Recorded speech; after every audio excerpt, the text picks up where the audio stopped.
Operation सिंदूर की सफलता पर देश के गौरव वीर सैनिकों के सम्मान में सनावद नगर के नागरिकों द्वारा विशाल तिरंगा यात्रा प्राचीन मुरली मनोहर मंदिर से प्रारंभ हुई, जो नगर के पीपल चौक, एमजी रोड, सुभाष चौक, मोटका चौराहा, भवानी मार्ग होते हुए बस स्टैंड स्थित गांधी प्रतिमा पर माल्यार्पण के साथ समाप्त हुई।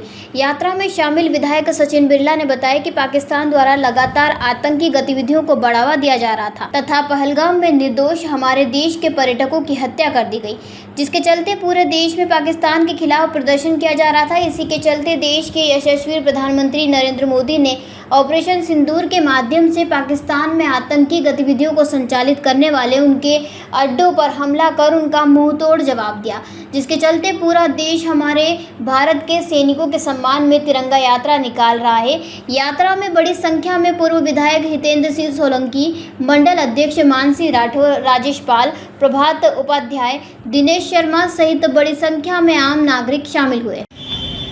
सनावद के सभी संप्रदाय के लोग आज तिरंगा यात्रा में शामिल हुए। पुलवामा में जो आतंकवादियों ने हमला किया था, हमारे मोदी जी ने सिंदूर के नाम से उसको जो आतंकवादियों को समाप्त करने का एक बीड़ा उठाया था, उसमें कई आतंकवादियों को पाकिस्तान की बाउंड्री में जाकर आतंकवादी जो अड्डे थे उनको ध्वस्त किया। और इस प्रकार पूरे देश में एक माहौल चल रहा है कि हम सब लोग सैनिकों के सम्मान में हैं, तिरंगा यात्रा निकाल रहे हैं। तिरंगा यात्रा हमारी सेना के पराक्रम, उनके शौर्य का सम्मान का विषय। आज पूरे सनावद नगरवासी, आसपास के हमारी विधानसभा की पूरी जनता आज सेना के सम्मान में हमने तिरंगा यात्रा निकाली है। जिस तरह से पिछले दिनों पाकिस्तान को मुंहतोड़ जवाब हमारी सेना ने दिया, उसको इस तरह से धूम चटाई है कि अगली बार से कायराना हरकत करने में 300 बार सोचेगा। उनके आतंकी ठिकानों को ध्वस्त करने का काम किया।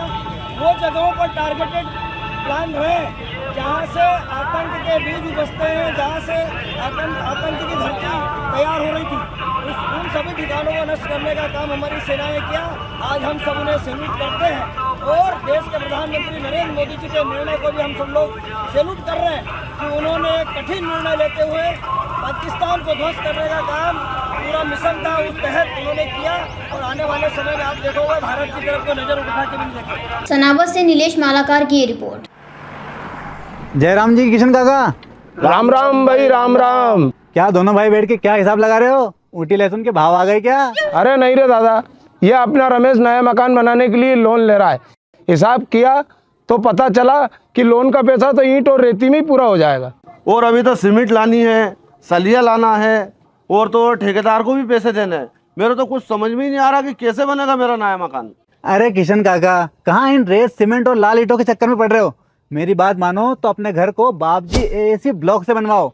इसमें ना सीमेंट और रेत की जरूरत होती है, ना ही तराई करने की झंझट। और लाल ईंटों के मुकाबले आपका मकान काफी तेजी से बनकर तैयार हो जाएगा। इससे आपके पैसे तो बचेंगे ही, साथ ही मजबूती ऐसी कि सालों साल देखने की जरूरत नहीं।